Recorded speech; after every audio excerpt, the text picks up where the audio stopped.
Come on, Annie. Let's go to the movies.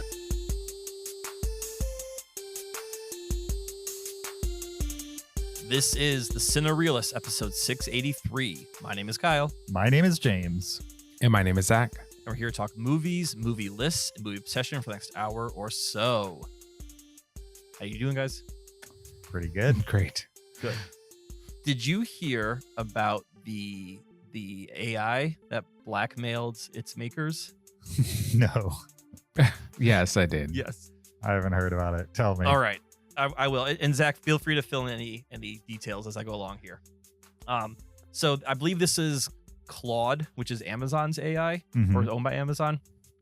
And this was in like a development scenario. So it wasn't like, live or anything like that.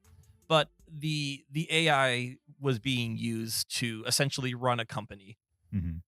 And developers wanted to see what would happen if we told the AI we were shutting it down to have another AI take over. And they fed it. The AI had access to like emails, fake emails from the developing team. And in those emails, we're discussing one of the developers was having an affair. So when this AI learned that it was being shut down, it essentially said, "Oh, if you shut me down, I'm gonna let your wife know about this affair you're having." So it tried to self-preserve. it tried to self-preserve. Yeah, it went all Hal. We're getting Hal finally. Interesting. That is really scary, considering what they want us to do is like give over all our information to AI so Exactly. that it can Yes. run our lives. Right. And the company, some people try to argue like, oh, well, it was prompted to put the company first. And I was like, really? So it's by self-preservation is putting the company first? Because you think if the company says we're going to move on to something else, the AI would say, oh, I understand that because the company comes first.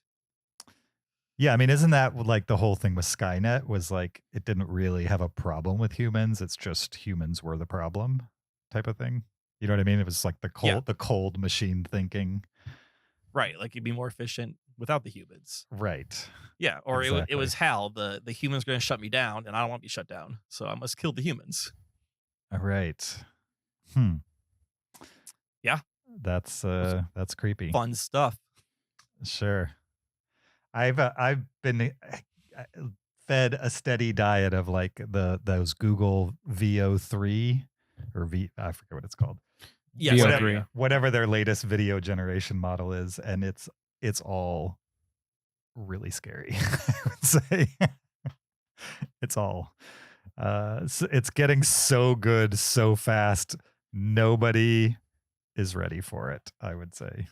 No, it's For sure. What does Jeff Goldblum say in Jurassic Park? You're so busy with the why. Or Thinking that you about if you can't. should. No one ever Yes. thought about if they could. Or Thank you, could thank and then you. should. Yes. Yeah. Yeah. That's it. But the genie's out of the bottle for sure on this one. I mean, there's no there's no looking back at this point. You'd like a bunch of people who are very money hungry would have to decide not to be money hungry anymore. That's not going to happen. On multiple sides of the geopolitical Right. landscape as well. Yeah. Right. Yeah. Like if all the American companies decided not to do it, the Chinese companies still will. Yeah, Right. exactly. So it has to be like a global decision. We're not going to do this anymore, and that's not going to happen. Right. Exactly. But James, now can you see it where 10 years from now you sit at home and you're like, I want to see a movie with me in it, and I want Mission Impossible 17, and I want the plot to have pirates, and Sure. it'll just make that movie and it'll be awesome. Yeah, I can totally see that. And those movies could be awesome. I don't know. I'm not sure. Well, 10 years from now, it might be way better at it than it currently is. But you ask it to like create a story now, and it's Well, no, I don't think it could do this now. right. It'll But, create, like- Yeah, but think about what it could do 10 years ago. Nothing. sure. Yeah. What I haven't seen it do is it does a good job of researching things and then collating them and even reasoning through some of those things, like why those things exist in the forms that they exist. You know, programming, it does this really well with the human, like English. I'm sure other languages it does it really well with. But I haven't seen it be creative on its own. Like the human Have you- mind can create something kind of whole cloth out of nothing. What it James, just doesn't- ask it to the way to test that is Mhm. just ask it to make a pun about something. It can create a pun about anything you ask it to. And that is being creative whole cloth. Well, it might be that they saw a pun somewhere else that was similar. And Ask it for a pun that you know for sure is not going to exist anywhere. Hmm. Like combine two things that no human would have asked a pun for. You know what I mean? Sure. I'll give it a shot. So like as far as movie making, can it make a good movie that's entertaining that's also derivative? Sure. Hollywood does that all the time. So I think we'll have that. I'm just afraid that maybe we might stall as far as creativity goes on some level if like people don't value true creativity over being fed something that they already enjoy. You know, we see that even without AI, things that are incredibly reflective of past good things being very popular, even if they're just a copy. And so Lion King, for example, or any Shots pretty much fired. any Disney live action remake is just pretty close to the same version of what they originally did, most of them. So that'll be a bummer if that happens. I don't want to say what will happen because this is all happening so fast that who knows. Also, I'm not sure I want my own movie. Like half the fun of movies is having the same experience as other people and being able to debate it and hear what you like and what I like. And if we all have custom experiences with everything, then okay. So we're all just separated from each other, getting our own personalized thing. There's no community anymore. I understand that there are cons involved with that. Yeah. I'm just saying you'll be able to do that. Sure. And like it's already, we're already in a world now where the fracturing of what media people consume has affected like what we can talk about, right? Sure. When there was 4 channels, you know, including Fox on TV, you could have those kind of conversations a lot more often than you can have now. So we've already experienced that. We know, yes, significant con for sure. I'm just saying, imagine what the technology will be able to do. It will certainly change the media landscape, probably in ways for the better and the worse. Do you think AI is good enough right now that we could take an episode of this podcast, have it completely generated by AI, given the formula of previous shows, and release it without listeners catching on? No, it's not quite there yet. No. Bummer. Maybe if you spent like 100 hours like putting it together, Meaning you have to do a lot of work to make sure it's like not, tweaking it. right. Yeah. It's not going outside the bounds of what we would do type of thing. Okay. Well, plot twist. This episode has been written by AI. Jokes on But- all you. No, but I do edit some podcasts for work. Mhm. And there have been times where they didn't say what I needed them to say. And rather than have them re-record, I just used an AI version of their voice to say what I needed them to say and just stuck it in the middle of them saying it and no one noticed. Like, even though it didn't match their mouth, it was so fast that who cares? Well, it wasn't a video podcast, so it didn't matter. Gotcha.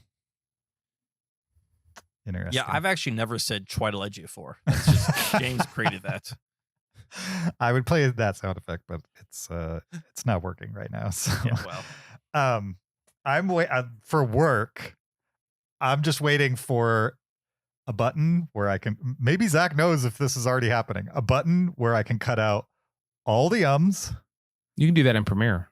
Sure, but also blend all the frames so that it looks like those ums were never there. Yeah, you got to wait a couple years. Right. That's what I'm waiting for. Is this the after show or what's going on here? No, we have something. We have things to talk about this episode for sure. I would say, though, AI is topical to this episode. Yeah, it is for sure. It is. Yeah. I mean, AI is the big bad of the movie we're going to talk about and the movie that came before it, pretty much. We're going to talk Mission: Impossible Long Dash, The Final Reckoning. It's called an M dash. Those are called M dashes? Yeah, Yeah. M-dash. All right. Yeah. Mission: Impossible M dash, The Final Reckoning. which in theory is the final Mission Impossible movie. However, if they can make money, they're going to make more. I guarantee it. There's no chance this is the final ever Mission Impossible movie. There's no chance. Even if they do it without Tom Cruise after he passes away, they are making another Mission Impossible movie. Like, would you bet $500,000? I mean, I pay it on my death, upon No. my death. No. That's what I'm saying. Between now and when I die, I think there will be another Mission Impossible movie. Oh yeah, I would bet money that there will be more Mission Impossible movies. I don't know if there'll be more within this world or this franchise. I don't know if Tom Cruise will make more. For sure. But yes, will it be another movie based on the Mission Impossible IP? 99.9%.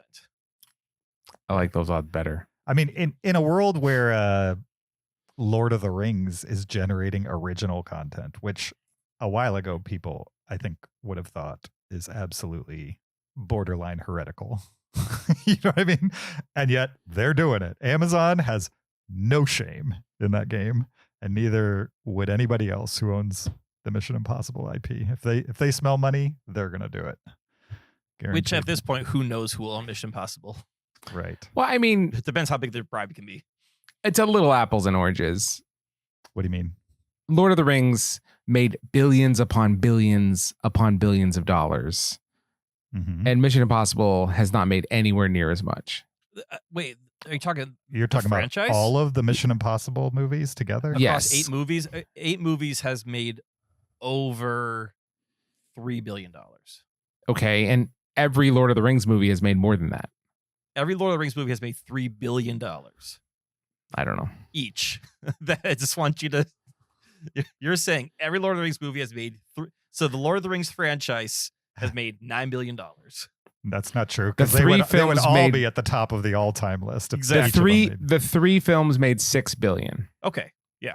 Then No, you also, Go ahead. and then you have the Hobbit movies, and on top of the fact that they made so much more money, Mhm. it's also an IP that has spanned longer time, right? It's been remade several times, Right. Sure. so it has a history of being remade, and it's made more money. So it's just not the best example. Yeah, but I don't think Mission Impossible is some like mom and pa,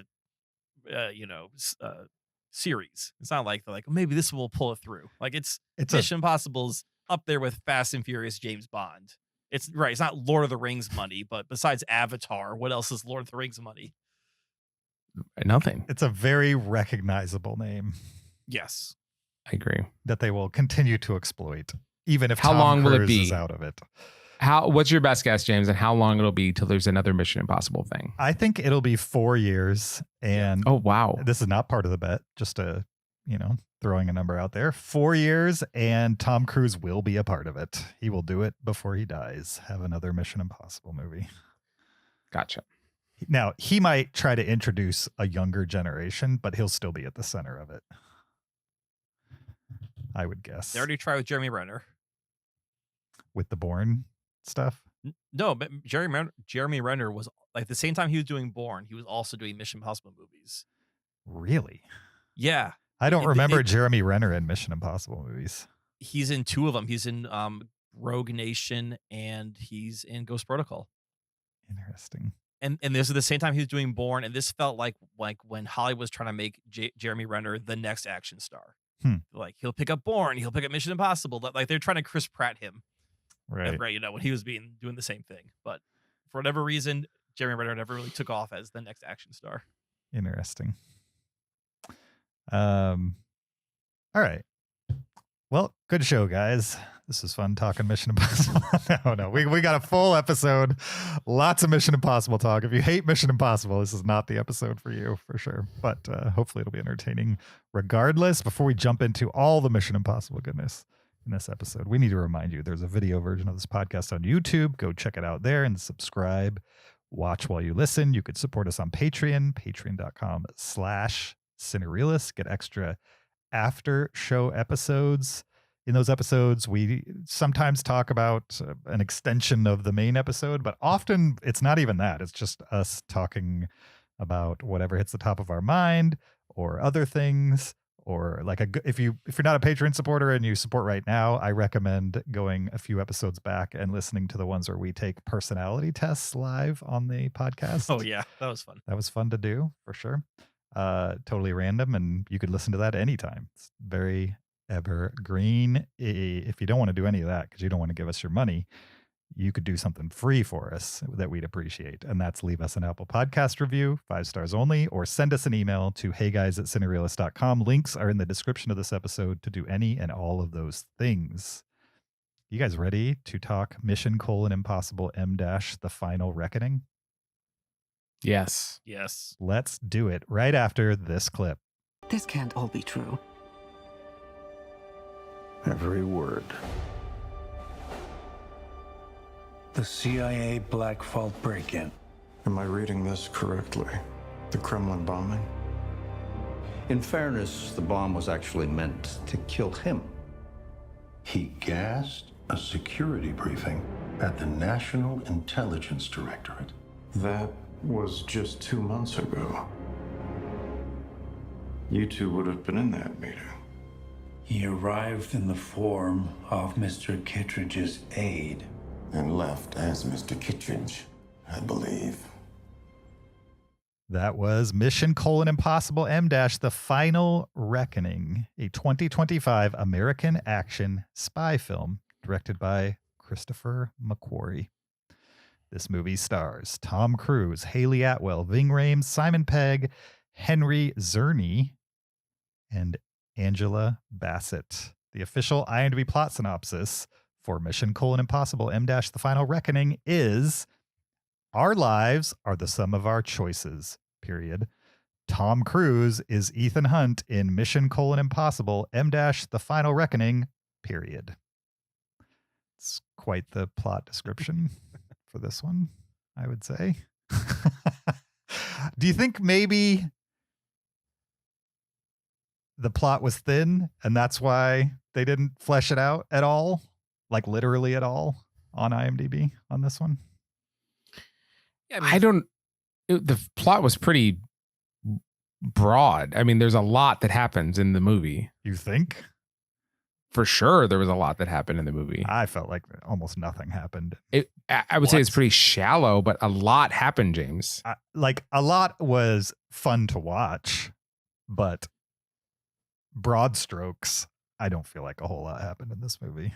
But maybe I just feel like all the stuff that happened was inconsequential. all these movies Broadly are broad speaking. strokes. Not all of them. We'll get into some ranking. We should say Okay. we're going to talk Mission: Impossible M- The Final Reckoning.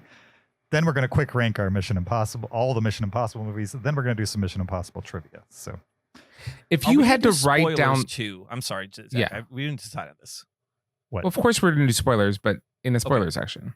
Yeah. I just didn't know if we were going to do spoilers at all. So now I know. We can James, do it. if you were to write down the plot of this movie, like what happens next and where do they go next, it would be a lot of writing to not skip over plot things. Yeah, but it's a lot of then they go here and then they do that and then they go here and That's then what they a do plot that. is. But pretty much all of that could easily be chopped out of the movie and like nothing changes. Well, no, I agree, but they are in the movie, and so that's the plot. I guess. Like I understand that like you could skip right to the end if you change the plot. Right, but I mean, Frodo and Sam could have left the Shire, dropped off the ring, and the movie's over. no, I Like, understand that. It's what happens in between is what makes it exciting. Sure. And what happened in between was occasionally exciting from like an action presentation, but from a why are these characters doing this? It's all very like black and white logistical reasons, not character motivated reasons at all. And so that's why it all feels very disposable to me. I No, will that's say fine. That's just yeah. a different question. I will I'm say sa- this movie had a real air of self-importance to it, both this and the previous one. You know, even the whole tagline, like, your life is the sum of your choices. Mhm. And I never felt the gravitas that this movie was trying to give off. Your life is the sum of your choices is like a very Scientology thing to me too. Yeah, that's true. Isn't it? Like I don't know all their phrases, but if that was one of them, I would not be shocked. I could see it. Yeah. Okay. You guys want me to start since I've already Since you're already I've already showed my hand. run with this. I enjoyed Mission: Impossible M- The Final Reckoning, but just like the last one, I felt like it was a showcase for action set pieces, but not much more than that. There was like some pretty not intricate, I don't know, falsely complicated story motivation, little red herrings here and there that they have to chase after as a group.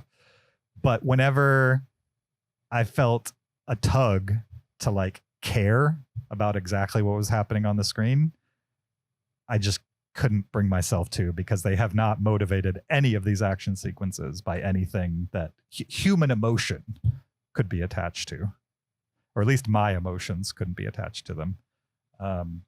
And that's not the case in the better of the Mission Impossible movies. Like or better action movies in general. Like the best action movies are ones where I actually care about the characters that are on screen. Pretty much the only reason I care about any of these people is because this is the 8th movie I've watched with them in it. Like at least one movie back, I lost most of my attachment from a story perspective to these people. And now I'm just kind of watching them play it out and waiting to see who's going to kick the bucket and who's not. And I had fun watching Tom Cruise go upside down on a biplane. It was cool. Whoever did the painting out of all the safety harnesses and stuff like that did a bang up job, I would say. And the painting out of the spare pilot. Yep. The action photography, cinematography was fun to watch, especially in that sequence. The submarine sequence was really goofy, but fun to watch regardless. And that's kind of where I leave it.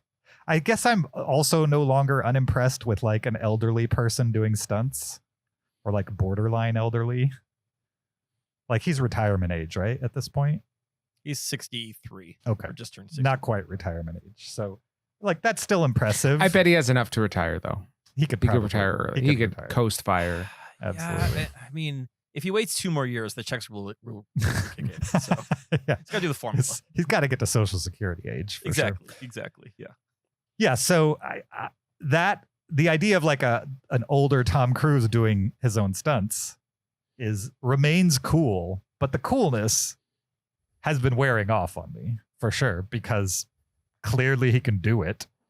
And when you see Michael Jordan pull another triple double, it's fun, but it's not as cool as the first, the ones he did to break the record. You know what I mean?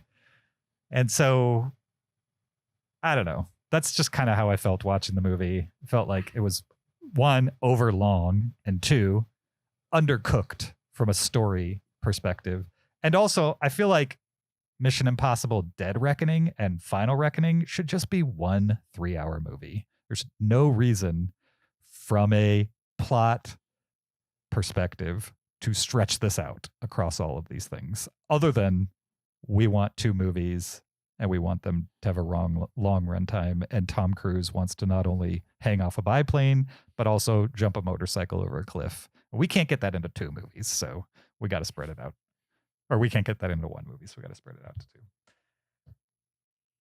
For all of these reasons, it's a fun movie to watch, but definitely one of my least favorite of the Mission Impossible franchise, for sure. How'd you guys feel about it? Oh, I don't think I'm quite as cynical on this movie as James is. I had problems with Dead Reckoning, the part 1, the previous one. I remember we saw it together. We discussed it on a car ride back to the cabin. I've seen Dead Reckoning a couple times since, and it's grown on me a little bit. It's still not great, and I still have big issues with it, but it's not as bad as I thought it was the first time. This movie I thought was a step up from Dead Reckoning. I don't think this is a top tier Mission Impossible movie. We are going to rank them later. We'll see where this falls in the rankings. But I had a good time with this movie. It did not feel long to me. And this movie is 3 hours long. But there was not really a moment where I was checking my watch or thinking like, oh man, like how much more movie do we have? That could be because they backload all the action in the second half and they front load with like exposition. So by the time you could get bored, there's nothing. It's just going to kind of keep propelling you forward. But I did not feel the runtime in this movie at all. I mean, you mentioned there's 2 big action sequences. The submarine was amazing. I really wanted to discuss that with you guys in spoilers, just because I was in awe the whole time that sequence was happening. The biplane was cool, but it really reminded me of Mission Impossible Fallout, with Henry Cavill, when they had the helicopter chase. And I thought they're kind of doing the same thing. I thought it was just more interesting in helicopters than it was in airplanes. So it didn't quite feel as original. This movie, I never thought of the Mission Impossible franchise as being, like, again, I mentioned this earlier, very serious or important or having gravitas. And they really tried to crank it on these last 2 movies. And, you know, you see this with all these callbacks to previous movies, which felt odd because these movies never reference each other. Even though they all take place in the same universe, they really reference like, oh yeah, last time when we did so-and-so. And in this movie, they're referencing the first one, the third one. They're pulling from everything. And some of those I thought were kind of nice. There was, you know, some characters returned that I'm like, oh, I never thought about what that guy's been up to since, you know, he popped up. Other connections were just like, really? That was a choice we made right there. It didn't really land anything for me. So I definitely want to discuss that with you guys too. But yeah, I mean, I think for what this movie is, and for me, it's as an action spectacle, this movie worked as a serious piece of, we are closing the series or the franchise or this run of it. Yeah, I mean, it tried to kind of shoehorn in the seriousness, which I didn't think really fit the franchise. Okay. Well, I definitely disagree with James. I mostly agree with Kyle, although I probably liked it better than Kyle did. Okay. I had so much fun with this movie. I almost hated the last movie. Yeah. Dead Reckoning Part 1, I thought was really, really bad. It wasn't fun for me. It was kind of a slog. And so I'm definitely glad that it was not just one movie, half of the first one, half of this one, because I liked this one so much better than the first one that I wouldn't like them mixed together, I guess. I thought this was a huge step up. Let me get this like clear from the beginning. This is a silly movie, right? It's a pretty dumb movie. There's so many times where they are reiterating the same stakes over and over again. They're like, we have to do A, B, and C, otherwise the world will end. And then it's like characters just chanting that to each other. Like there's probably 5 scenes where they're like taking turns re-explaining to themselves what the stakes are and what they need to do to stop it. Which is kind of a Mission Impossible thing to do, honestly, especially in the last few, is to have characters like hand off the baton of the explanation of what's going on. Yeah. You know, it's a Mission Impossible thing. But so exposition is like, I can't think of a franchise that does it more explicitly and like unashamedly as Mission Impossible does when it's like explaining exposition. But I did not feel like this was long. There was not a single time in 3 hours that I looked at my watch or cared about what time it was. I thought what this movie did a really good job of is making very clear what the stakes are and essentially, and what the challenge is. I've never been more convinced in a movie that what they're trying to do is practically impossible, right? Like as you're watching, you're like, yeah, if anything's impossible, this would be impossible. Like you have to thread a needle so small in order to like save the world. This sounds like an impossible mission, right? And I can't think of another movie that felt more impossible than this. And so it's fun seeing like him, you know, wiggle his way through it. And I had a great time with it. I do agree that the plot there's a lot of like, red herrings and like, oh, we're going to do it. And then, oh, this complication pops up, that like scrambles the plan kind of a thing. But all of that just heightened up how fun it is to see him, wiggle his way through. And I definitely enjoyed myself. I thought the stunt last movie was so lame of him just riding a motorcycle off a cliff. I feel like any one of us could ride a motorcycle off a cliff, right? Like you just have to do it. It's whether you land or not, but it wasn't even one shot of him landing in the train. It was like cut then, and then a different shot of him landing in the train. So it's like, I don't know. I feel like any of us could have done that. We wouldn't have the guts to do it, but we could have done it. Oh, the train sequence is so much is the better stunt in the previous movie. But we couldn't have done the plane stunts or any of like the previous, Mission Impossible stunts. You could have hung on the edge of a plane. I couldn't have gone from plane to plane. Yeah, that'd probably be a challenge. And I've seen some of those production stills where it's like, at some point he was, had to switch planes. Oh yeah, for sure. Yeah, no, it's still an impressive stunt, even though it didn't feel as original as some of the other ones. Yeah, I agree. So I had a great time with it. Super fun, really dumb.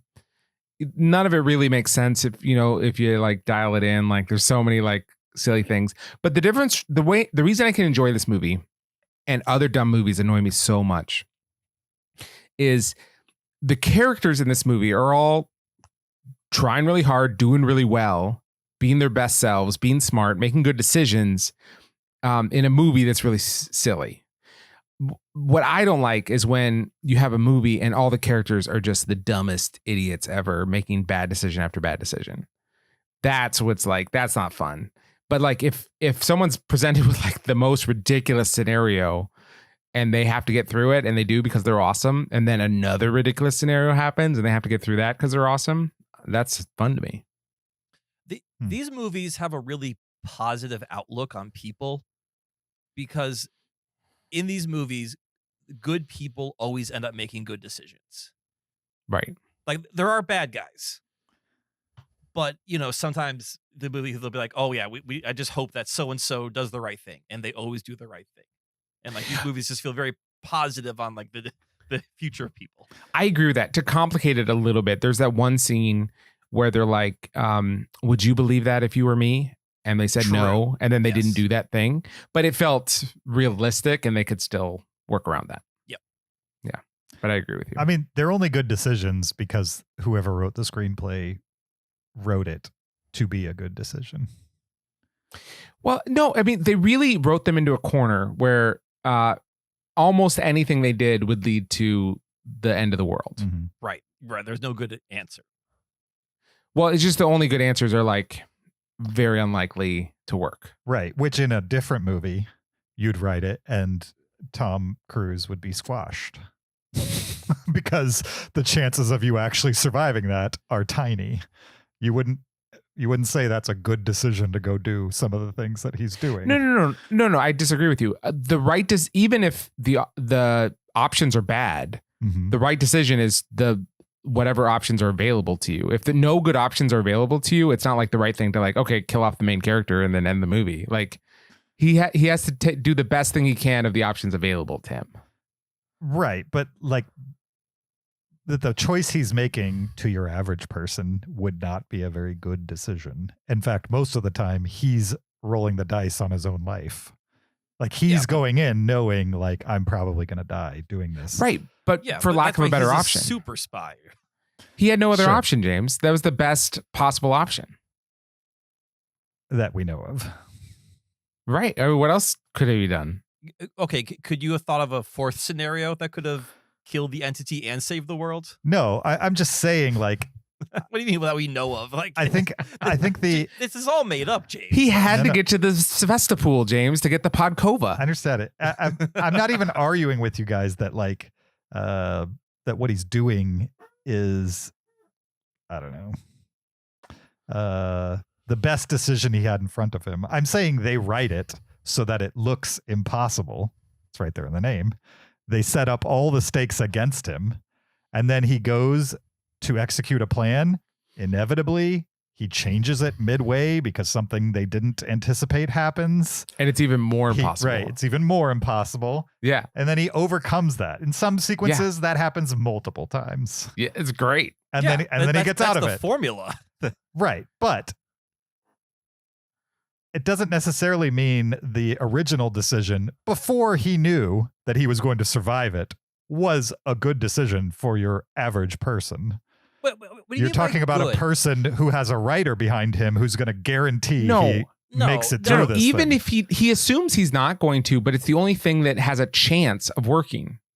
He has to never do got it. got the feeling that the character Tom Cruise is playing in this movie specifically, Ethan Hunt, ever thought he was not going to complete one of the things that he was about to go do. No, I would say that he was like at true risk of dying doing this thing. I would Even say the Ethan crazy Hunt thing is that we'll get into in spoilers sure at the end, he was like convinced that they were going to. We'll talk about it, but yeah. Go ahead, Kyle. I don't think Ethan Hunt thinks he's indestructible. I just think he's very self-confident in his abilities, but also in his team. So he's willing to take that risk to put his life on the line to do the impossible thing. Sure. Because it's what's best for humanity. I mean, the alternative is to do nothing. Yeah, and then everyone dies. In every movie, if he does nothing, everyone dies. Yeah, I mean, in this world where it all hinges on him, I guess. I don't know. We don't know what other people are thinking. There might be other more capable people on the planet. I feel like James, you're not watching I know the movie it's with I know good it's faith, James. I know You're it's like, not that movie. The impossible. No, but mission James, we force is do our best know what the option. problem is, and he's the only one that knows the problem, and he's the only one that like is in the places to handle the problem. I understand that, and I understand why me saying that is ridiculous. What I'm getting at is that this is the formula, and it's been the formula at least for 2 movies. I'm sure there are shades of this in like Rogue Nation and whatever the one before that Fallout. is. But I feel like they went full that in these last 2 movies, and I'm tired of the formula. Like you have to give me more to care about, because I don't care about Tom Cruise saving the day once again in the same way that he has for 7 other movies. I need like personal stakes. So I will say this, okay? For me, I wasn't thinking about will Tom Cruise get a medal at the end of the day. I was thinking about will humanity be saved, right? So I was thinking about like the people he's saving, not so much will he succeed, you know, and get an ego boost. But there have been other Mission Impossible movies where like he's more motivated by like a love interest or like a wife that, you know, died or something like that. And that is fine. But those tend to be the boring parts of the Mission Impossible movies. And I was fine, more than fine, that this movie was not built around the heart of his personal love interest stakes for wanting this to work. And like, you know, he was really doing it for Bethany. But, you know, I guess if the world is saved along the way, then fine. Like that, yes, that gives emotional stakes. But like the stake of the world was enough for me to not want him to be like looking lovingly at his like dead third wife. Yeah, this movie has a couple flashbacks to like events we've never seen before that supposedly are why he is involved in the IMF in the first place. And, you know, the big bad Gabriel is tied into it. And I'm really glad we didn't go into that whole backstory because I did not care. I don't care why Ethan Hunt is in the IMF. I don't Agreed. care what trauma he experienced before that. It Also doesn't matter agree. to me. It doesn't matter to these movies. Like, How's it going to help him get the Podkova? Exactly. I know who he is. I know why he does what he does. You know, Yeah. Like, so trying to make Gabriel this big thing from his past, which they did not lean into that hard in this movie. Thank God. Thank goodness. I did like that they included the rabbit foot. The callback to Mission Impossible 3. Yeah. Yes. Yeah. I thought that was fun. That was one of the callbacks that worked for me. We Yeah. can discuss the other callbacks in spoilers. Also, can we talk a second about Gabriel? He's the most silly, jolly villain ever. He's just kind of chuckling to himself the whole time. And He doesn't seem real at all. He cracked me up every time he was on screen. He loves knives. We watched Dead Reckoning right before we watched this one, and like in Dead Reckoning, he's just pulling knives out of his pockets every other scene. Mm-hmm. And this one, he's in an airplane, still has knives on him all the time. He reminds me a lot of Tim Curry. Oh yeah, Tim Curry would have been a good Mission Impossible villain. I started rewatching Dead Reckoning, and the opening scene, the pre-credit scene, it has a submarine in it, and I was like, "Whoa, I do not remember this at all." You don't remember that? That's how I remember. They torpedo themselves. Yes, I mean that's covered in this movie because they recap everything in this movie, but I don't remember much about Dead Reckoning. Clearly, you want to know a fun fact? Sure. I have a friend who was a submarine commander, and he told me that torpedoes can't do that, that you can't self-torpedo. And the reason why is because there's a gyroscope in a torpedo that if it's going away from the ship, its time ticks off at a certain speed. And if it's heading towards the ship, it ticks off twice as fast. Negatively, like it ticks back in time, but twice as fast. And so it'll hit back to the 0 point halfway before it gets back to the ship. And then it'll turn the torpedo into a dud. Oh, so it won't detonate. Interesting. Yeah. So you can't shoot yourself with a torpedo. And that's a mechanical redundancy, not a computer program. Okay. Yeah. So that way you can hack it. Torpedoes are not alive when they're launched. They become live mid-journey. Based on that timer? No, based on another system, but yeah. Is that just to make sure it doesn't blow up near the submarine? Yeah, and so it's not detectable until it's too late. Right. Gotcha. Makes sense. Anyway, he's a wealth of knowledge. I love peppering him with submarine questions. Yeah, no, that's cool. This is a tangent for sure. But Zach, you got to ask Matt what he thinks about the new season of The Rehearsal, if you're watching it. Oh, we can't. Okay, hold on. I'm gonna stop us right now. It's a totally different thing. I've seen season 1 of The Rehearsal. I don't want to get into it. Okay, we should table that. Yes, so let's just table that. Put a pin in it right between now and whenever we get to talk about the second season of Rehearsal. Zach, you got to ask Matt what he thinks about it. Okay, sure. Matt is Zach's brother. He's a pilot. For those of you who are listening. All right. Yeah, I mean, I think maybe the difference between my experience with this movie and y'all's experience is that I'm tired of the formula and you guys clearly aren't. Yeah, no, I'm not. That's what I come to these movies for, and they just ratchet it up. Yeah, I would say expectations met. Yeah. James was hoping it was a little bit easier, like not as many challenges, and more relatives like being tortured or something. That's not what I'm saying. I'm saying that they took one movie and spread it into two, when clearly you take all the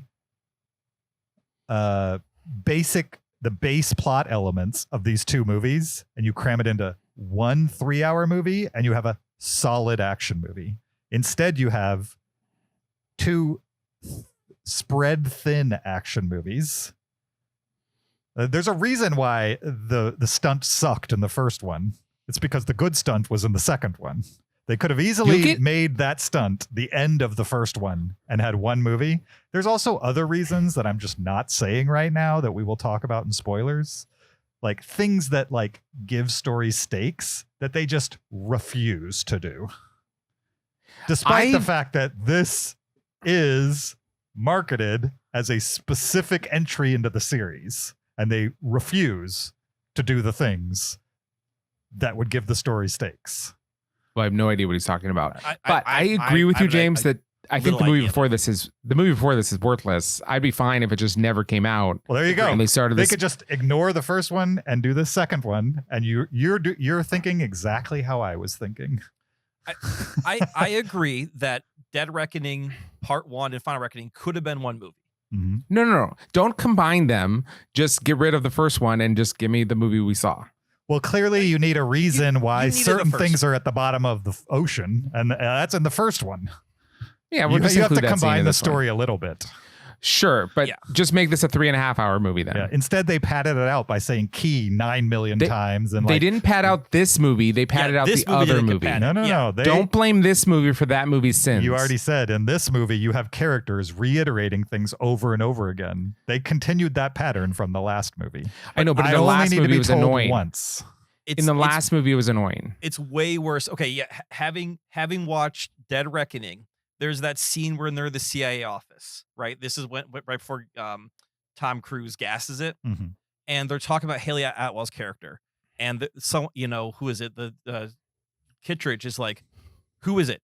Oh, she's a thief. Who's paying her? Oh, blah blah blah. Why is she doing this? Oh, because of this. And like he's asking the dumbest questions for the audience. And and like everyone, like every single person gets a line. It's super annoying, and they do it so many times in the first movie. This movie has it, but not to the extent, of past dialogue. I thought it was much more tolerable than the first movie, which is it's bad in the first movie. I'll agree it's more tolerable, but having been over-explained everything that needs to happen in the first one meant that every time they did it in the second one, it annoyed me.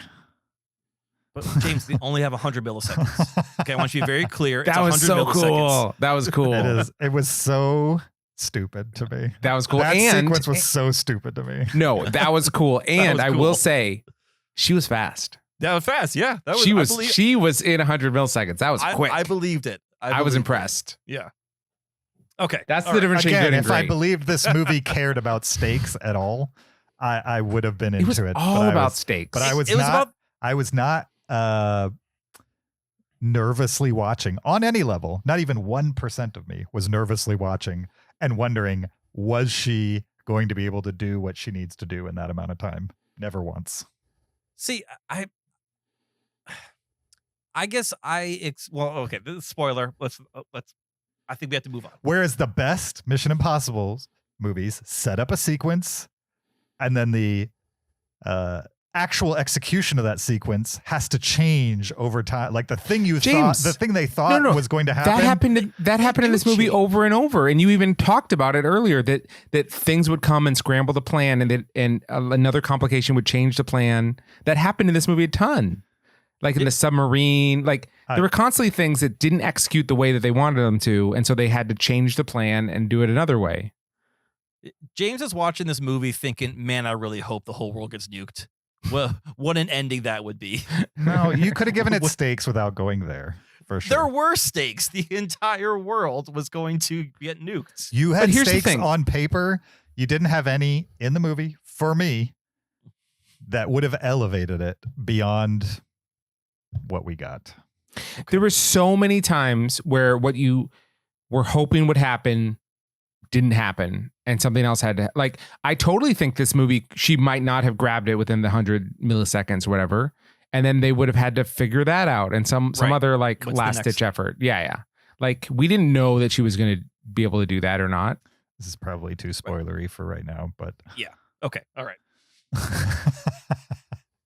And then the fire. Remember the fire and the aliens? Okay. Yeah, I didn't expect dragons to be in a Mission Impossible movie, but wow. It made sense when it happened. Exactly. I believed it. Dragons, they're so hot right now. So, But how did they train them? I know. Yeah, this is actually a prequel to How to Train Your Dragon. Sure. I would have liked a universe crossover where all of a sudden you realize they are also in the Harry Potter universe or something. That'd have been great. That would have been great. Like Harry just casts a spell and everything's fine. Yep. No, that was. See, James just wanted Iron Man to show up. He's like, who could handle this? Iron Man. I believe he has the skills to do it. Well, One of I will tell you, Marvel in their penultimate movies know how to pull the trigger on things. You're still cryptically referencing something, I think, right? Yeah, James, absolutely. James wanted death. Kyle knows what I'm talking James about. wants death. Is that I what you want want, James? finality. Finality. wants I don't death and care if blood. it's in the form of death. Now, in these movies, it's all about death, right? That's why you're watching. Are they going to die or are they going to accomplish the mission? That's what every action sequence is setting up, essentially. So it's not my fault that that's the formula for the for the film itself, or the entire series, really. All right. Anything else? Because I'm itching to say things that I shouldn't say. Yeah, Spoiler free. Okay. Let's letterbox it. What are you guys gonna give this movie? Mission: Impossible M dash The Final Reckoning. 3.5. This is such a dumb movie, but I really enjoyed myself. 4.5. Wow. Okay. I like it. That's amazing. I can't wait to hear what you give it after the second viewing, because you're going to be so bored. I also, oddly enough, gave it a 3.5. Oh, James, that was not a 3.5 review. I told you it was a fun watch, but good Mission Impossible movies get better than 3.5. That's for sure. Let's just say I expect more from this series than the last two movies we got, for sure. See, and this movie delivered what I expected. Especially compared to last one. Yeah. Yeah, last one. The delta from the last one. I'll agree. After the last one, this is exactly what I expected. I hoped for much more, but this is what I expected. James, can I ask, how did this one compare to the last one, part one, for you? Were they on par with each other, or was this one better than part one for you? We can get to that in spoilers. No, you can't just tease it. Well, I can give you my letterboxed star rating if you want. Well, to. what is your current? If you were to letterbox them both today, Dead Reckoning got a 2.5, and I would say that holds. And this is a 3.5, so it's a full star better. Okay, yeah. Mostly because it's the end of a story, not the first half of a story, I would imagine. Do you know Dead Reckoning Part 1 has a 96% on Rotten Tomatoes? Amazing. That is amazing. And yeah, that's crazy. All right. If you want to hear spoilers for Mission: Impossible M dash The Final Reckoning, if you're watching on YouTube, click the link in the description. If you're listening on an audio podcast app, just hit the timestamp in the description. All right, let's jump into quick ranking the entire Mission Impossible movie series. I guess I'll go first. Go for it. All right. Do it. Number 8, Mission: Impossible M dash Dead Reckoning Part 1. Easily the worst Mission Impossible movie. Number 7, Mission: Impossible M dash The Final Reckoning. Second worst Mission Impossible movie. Number 6, Mission: Impossible 2. Movie that I find value in here and there, but I'll admit, from an action perspective, it's a little underwhelming, little too much style, not enough intrigue and substance to it. What would you rank that one star rating? I don't remember what I gave it, but off the top of my head, I'll say 4.5. No, I did not give it a 4.5. Probably a 3.5. Okay. Number 5, Mission: Impossible M dash Rogue Nation. Don't remember a whole lot about that movie, to be honest. I'd like to rewatch it. Number 4, Mission: Impossible M dash Fallout. Another movie I don't remember a whole lot about. I remember far more of like the character moments in that one than anything action-wise in that one. Is that the one where he holds onto the side of the plane? No, that's Rogue Nation. Fallout is the helicopters. Okay. Number 3, Mission: Impossible, the original.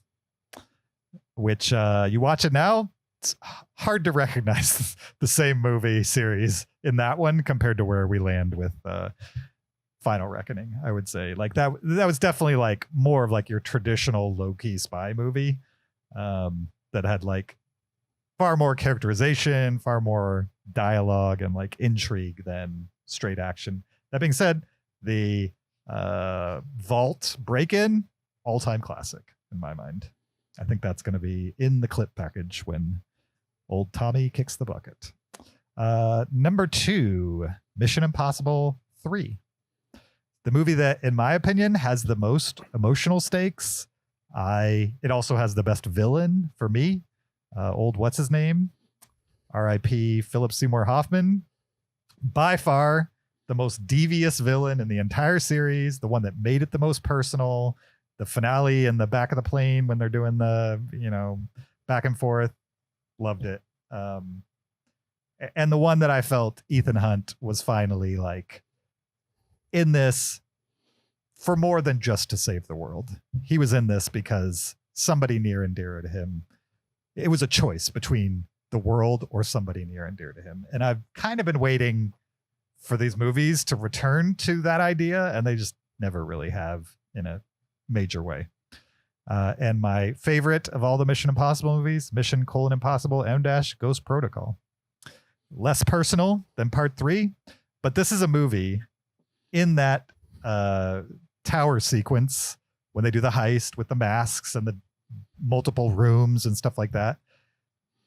It managed to tell an exciting action sequence in a new and interesting way.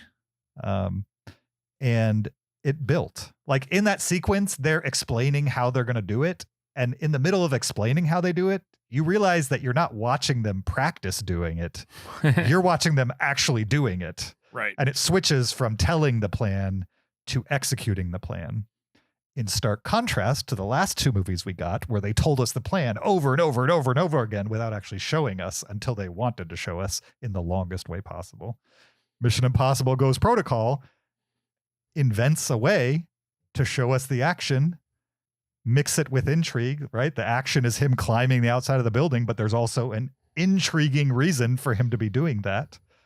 And that's why it's my favorite for sure.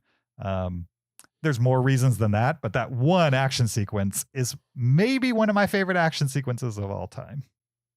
And that's why it lands at my number one. All right. Nice. I will Kyle? go next. Number 8, Mission Impossible 2. Too much John Woo.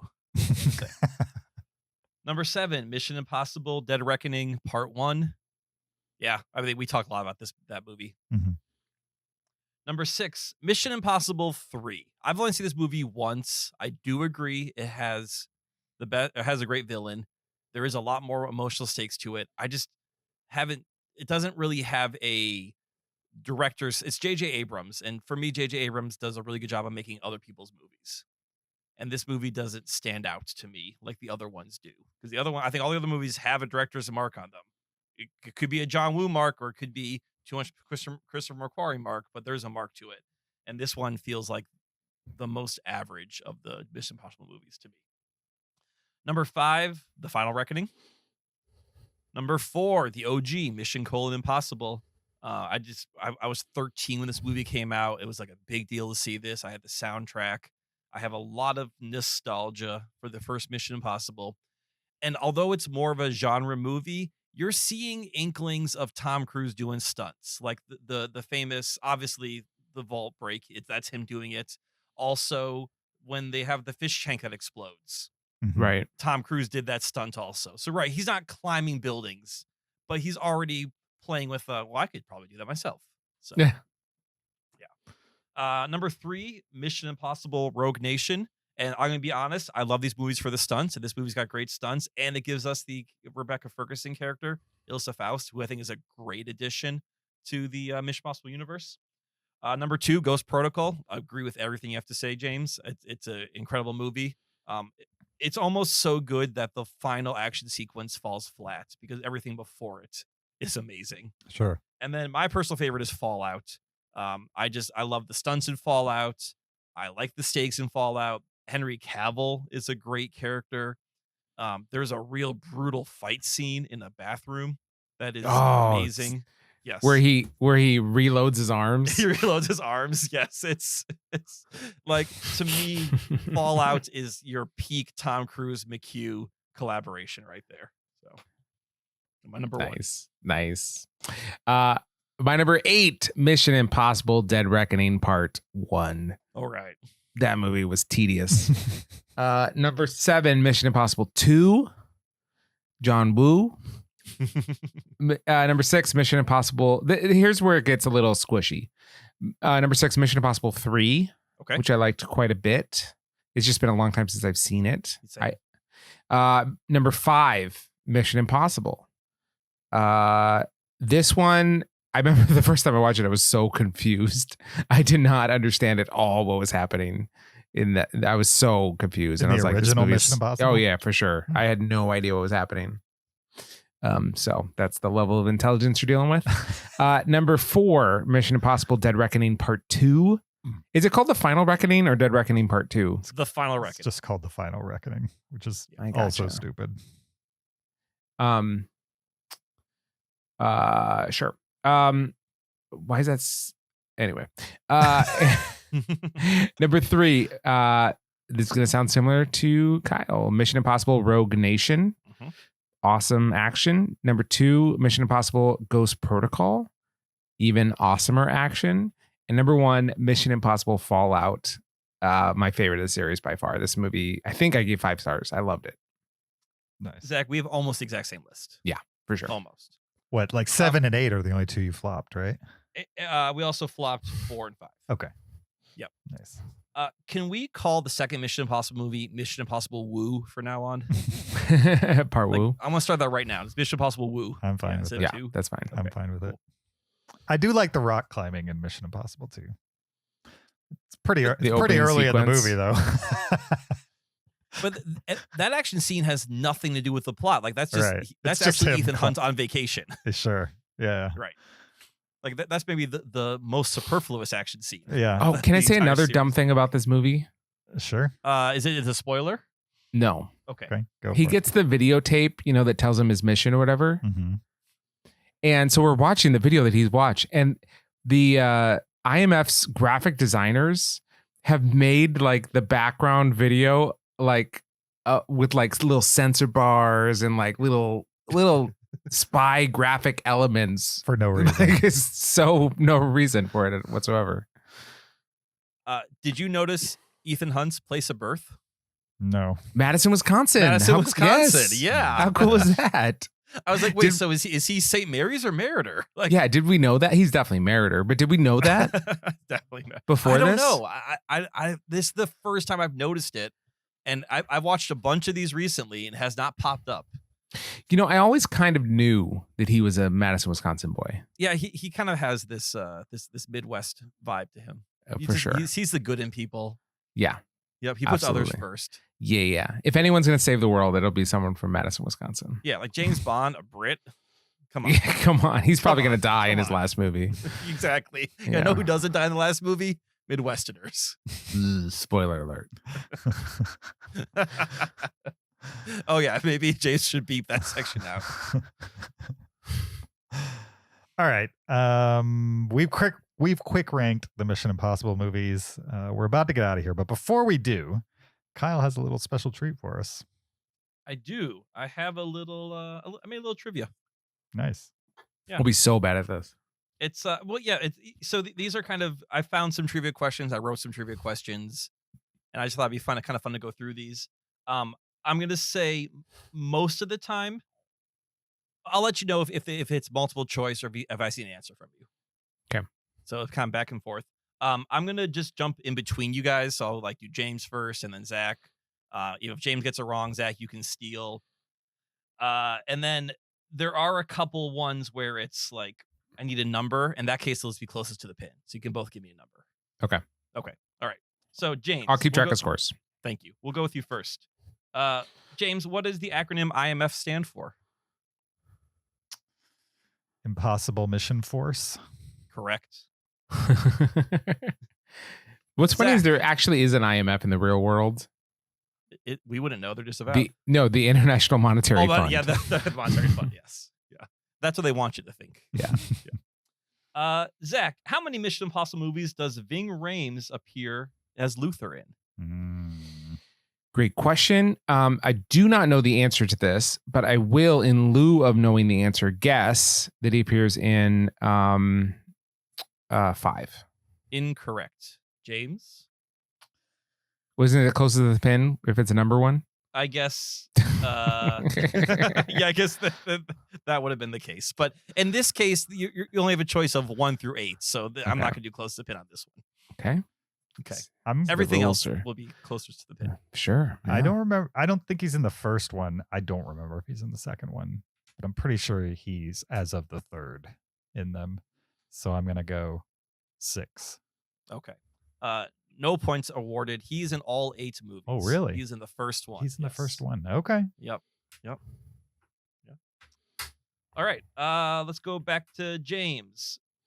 What actress plays Ethan Hunt's wife, Julia Mead Hunt? What actress plays Julie? Sure. Oh man, you know I can't remember actresses' names. Well, I'm gonna need it because I definitely said the name during the podcast. I know you so, did. Yep.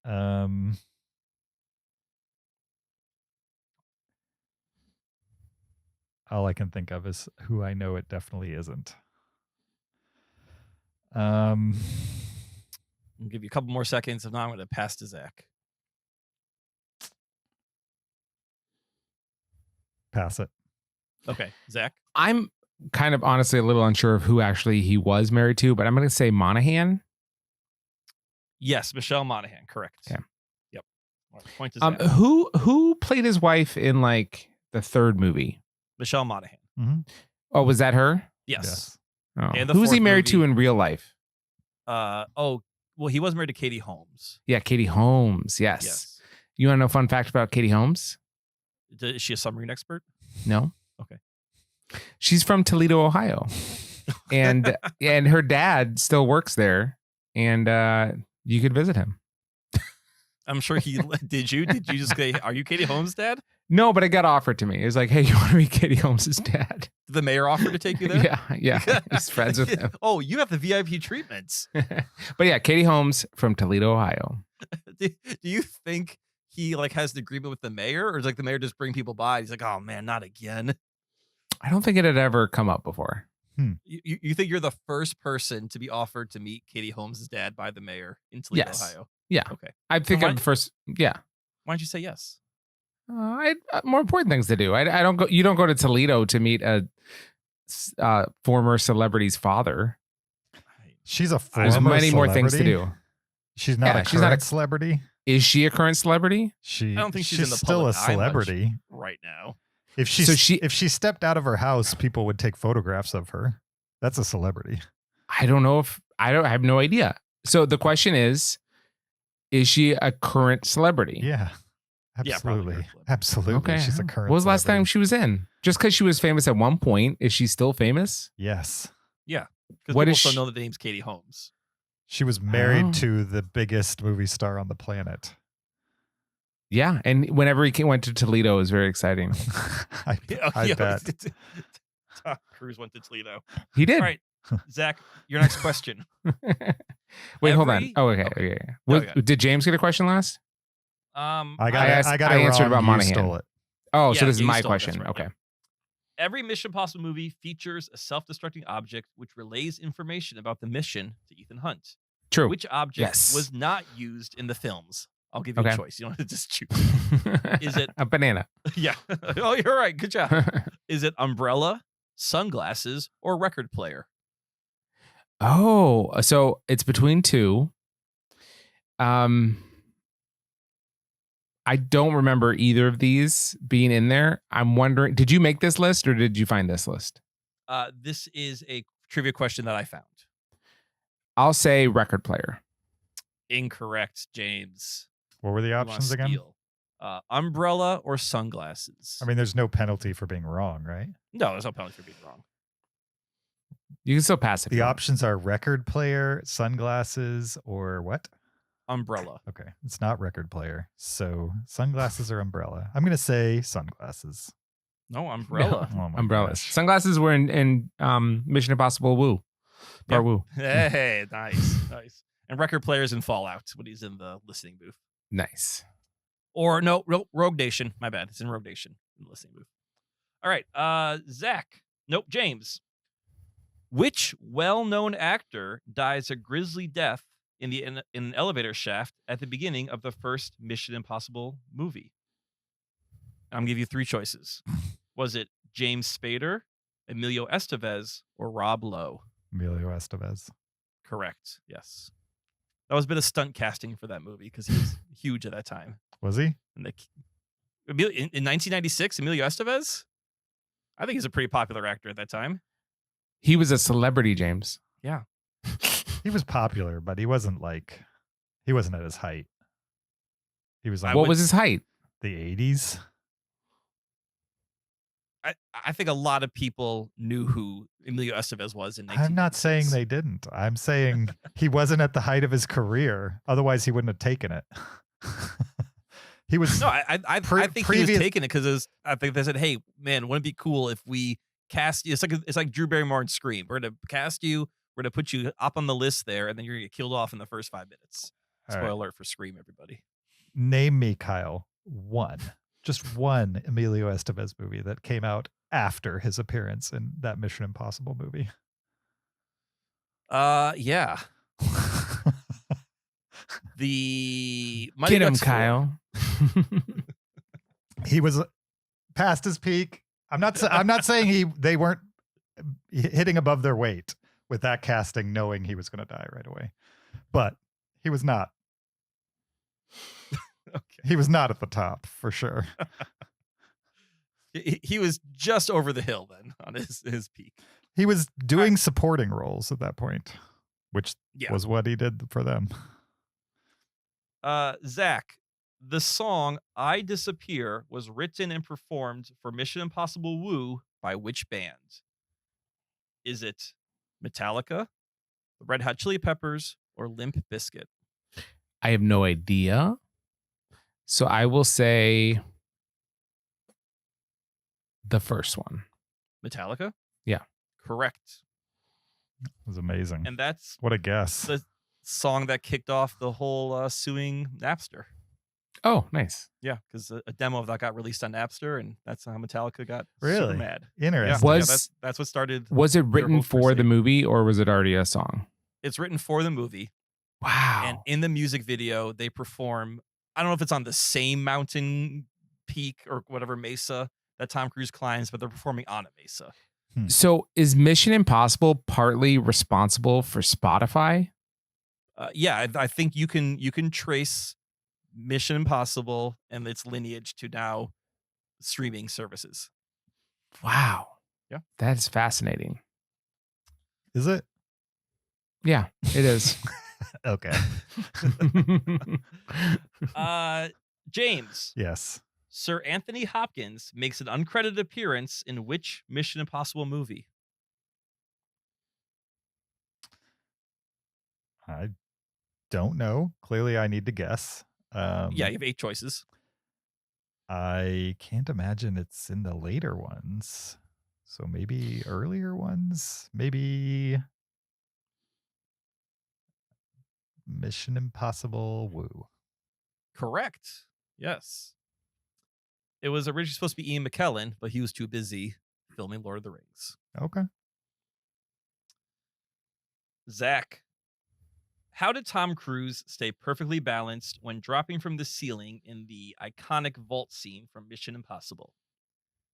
Did he use extra support cables? Did he use a weighted vest? Or did he use coins in his shoes? Okay, so this is interesting. So would the human body naturally tip forward or back? I think it would naturally tip forward, which would mean you'd need to weight his shoes more, but coins don't seem like they have that much weight to them. But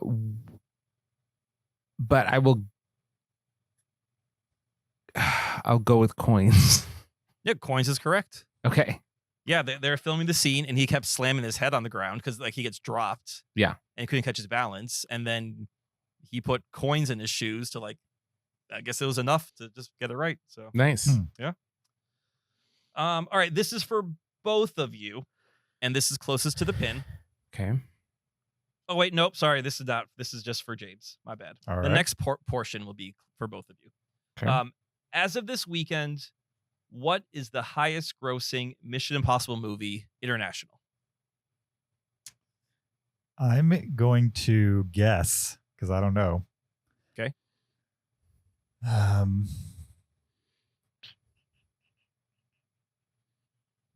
Let me look at my list. Yeah, that's fine. That's not. I'm gonna looking at the guess- list is not cheating.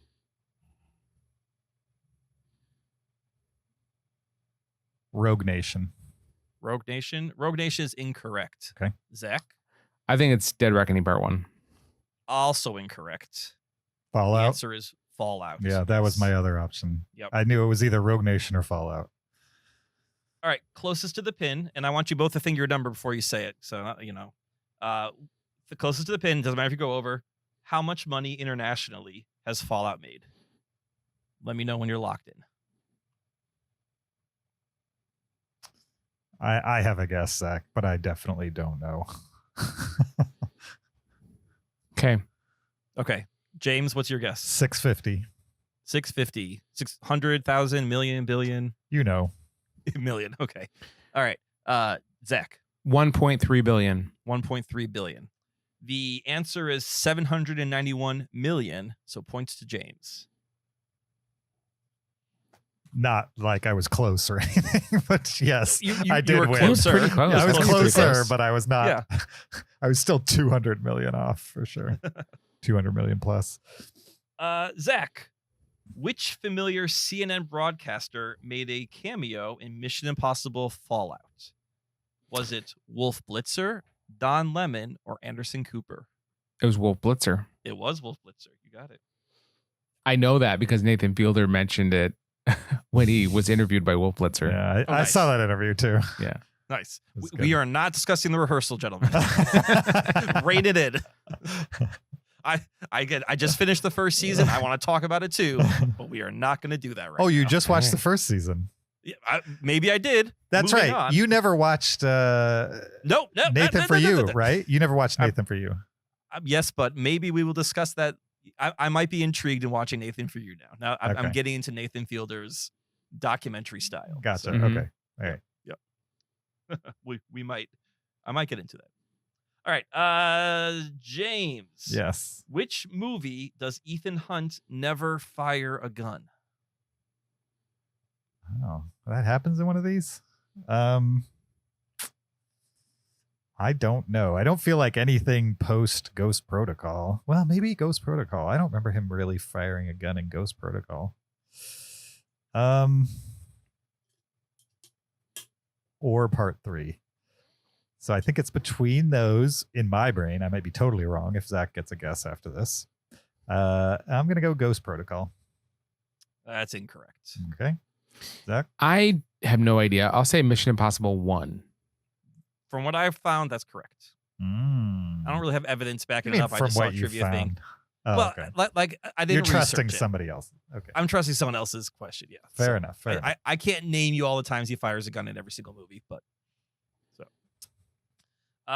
Zach, what is the name of the virus in Mission Impossible Woo?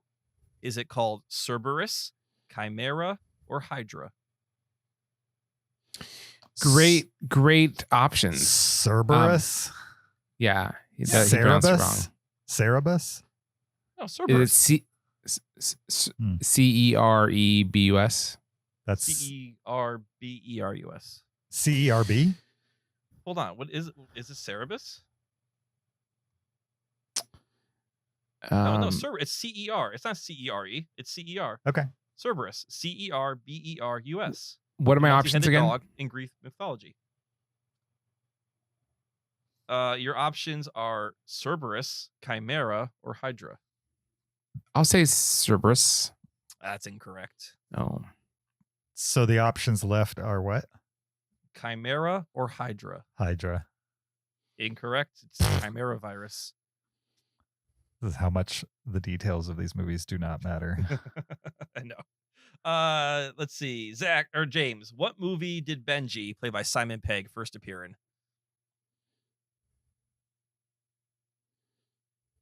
I'm going to say 3. You were correct. 3.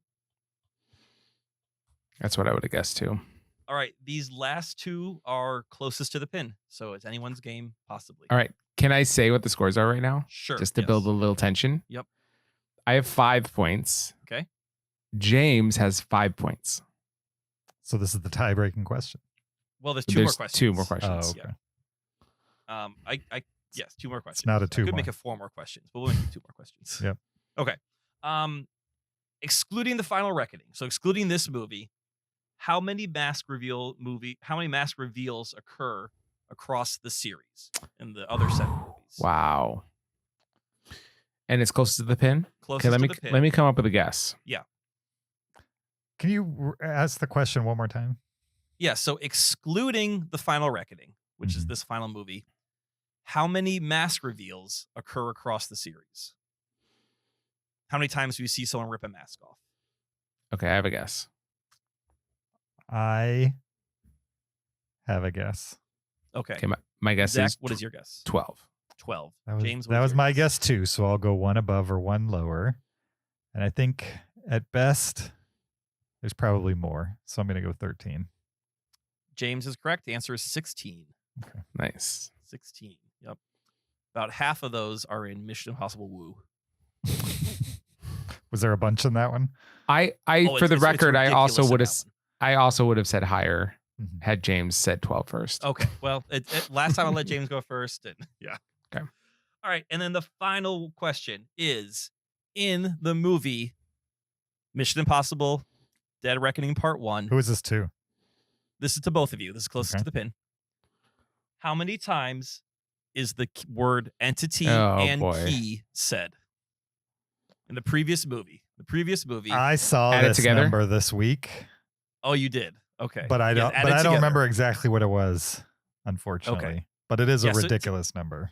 Take the number of times to say entity, the number of times to say key, add that together. Just in the previous movie. just Only in Dead Dead Part Reckoning 1. Part 1. Only in Dead Reckoning Part 1. Correct. And then I will have James say his number first. I'm gonna say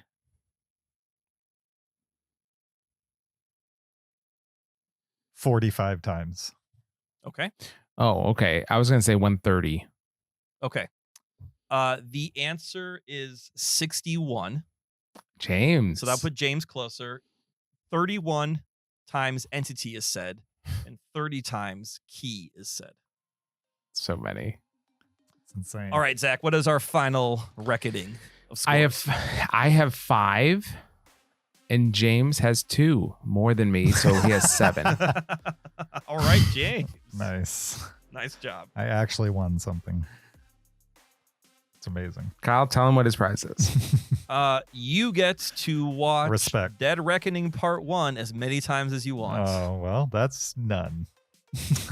You have to fact check my trivia here. And Actually, see if it's actually 61. I do want to rewatch that. I want to rewatch the whole series at some point. I don't know if I'll ever have the motivation to do that, just because it's a lot of pointless stunt work, I would say. Maybe I'll watch it over time, like one a month over the course of 8 months or something like that. I don't know. Make it a new resolution for 2026. Because I want to find good things in the last 2. I just have my doubts that I'll be able to find them. There are good things in the last 2, and I've seen Dead Reckoning Part 1 3 times now. Really? And it's still my number 7, but Man. there are still things I enjoy about that movie. You are a glutton for punishment. Well, I watched it once with you, I had to watch it once with Megan, and then watch it with the family again before this one. So Sure. yeah. All right. Well, that was fun, guys. Thank you for listening to this episode 683 of the Cinereelists podcast. We appreciate your listenership. Don't forget, if you're listening on the audio podcast and you want to hear spoilers, just stick around after the final song. If you're watching on YouTube, click the link in the description to jump to our spoiler chat. Before we go, we need to remind you again, there's a video version on YouTube. Go check that out if you're not already watching it. Support us on Patreon, patreon.com. Leave us an Apple Podcast review. We'd appreciate that. Or send us an email, heyguys@cinereelists.com. Links in the description for all of those things. You could also follow us on social media on Twitter, Instagram, Facebook, or TikTok at Cinereelists. Or you can follow me on my personal Blue Sky or Letterboxd account at YoJRB. You can follow me on Twitter or Letterboxd at Chauvin. Find me on Letterboxd at Peter SKB. We're not 100% sure what we're going to do next week, so we have no homework for you. Either way, we'll see you there. Until then, keep it cinereal.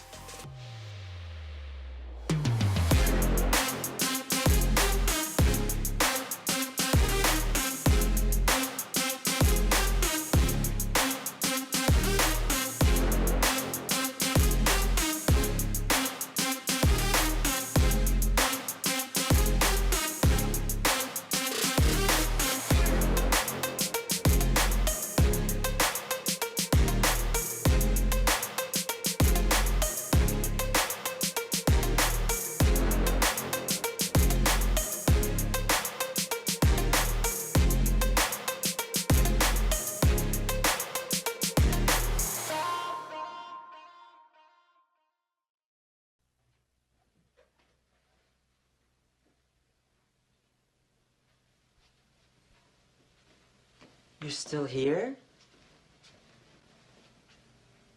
It's over. Go home. Go.